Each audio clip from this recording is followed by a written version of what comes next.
যে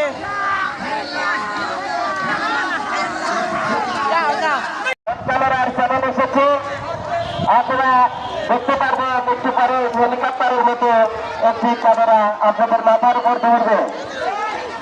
আপনাদেরকে পুরাতন এলাকা চারপাড়া হাবিবুর রহমান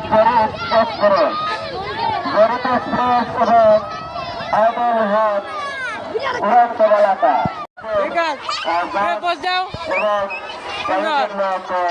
পুরোকান্ত চলে গেছেন, আপনারা চলে যান। অথবা তাদেরকে সিদ্ধান্তটা দাঁড়ান, খেলা সবাই তারা কিছু সামনে এসেছে, আপনাদের রিসেন্ট দিতে হবে।